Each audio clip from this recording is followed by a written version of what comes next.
The lover is the giver, not the receiver. The lover is what? The giver. And his or her giving is not determined by the law of commerce.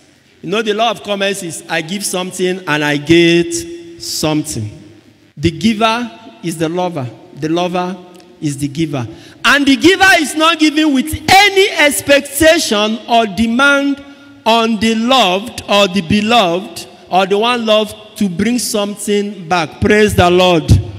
I am telling you now how the Bible defines love. The lover is the giver. And so the commandment says, love the Lord your God with all your heart, with all your soul, and with all your mind. So what is he saying? Give God your heart, give God your soul, and give God your mind. So there is giving in love. But the person who is doing the giving is not doing it in expectation of anything. In other words, reward, so to say, is not the primary motivation in love. There may be reward, but it is not the motivation, because when reward is your motivation, if reward is not there, you will not do it. That's why love itself is a motivation. Love is both a noun and a verb. It's both a doing word and the thing itself that is done. It is not motivated by reward. So the lover is the giver, and he or she gives without placing the demand or the obligation of getting back from the person giving. Love is not easy. How many of us can confidently give where there is no immediate or remote reward? And so I say the closest thing to divine love, or this love we're talking about, is the love between a mother and a child. That's the closest. Shout out to mothers. I say shout out to mothers. Shout out to mothers.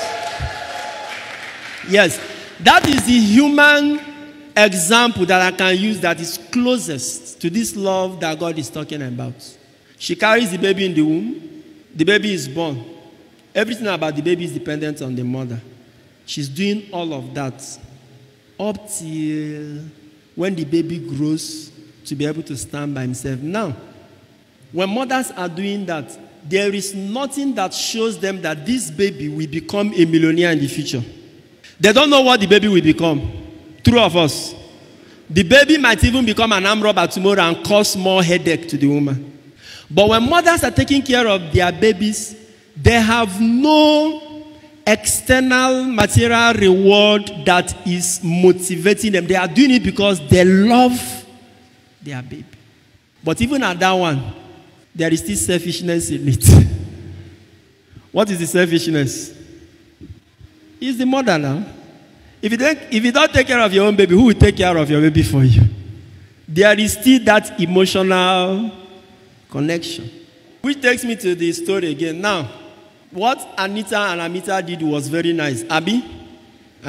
But that is not still an exhaustive example of what love biblically is all about. Because come to think about it, if Anita wasn't dating Amita, would she have cut her hair?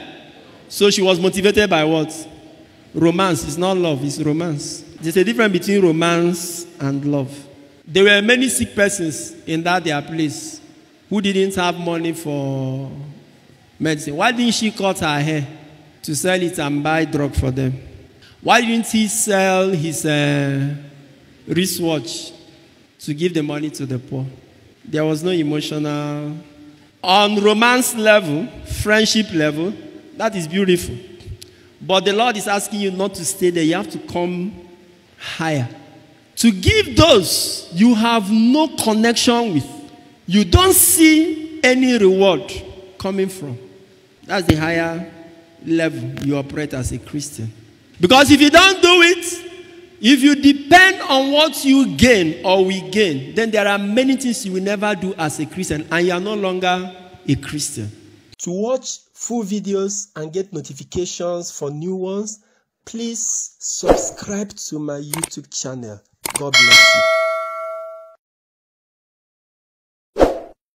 Sign up with the largest community of Catholics online. Make new friends, chat, post pictures and videos, make and receive audios and video calls, interact with lots of priests and religions. Download the app from Google Play Store.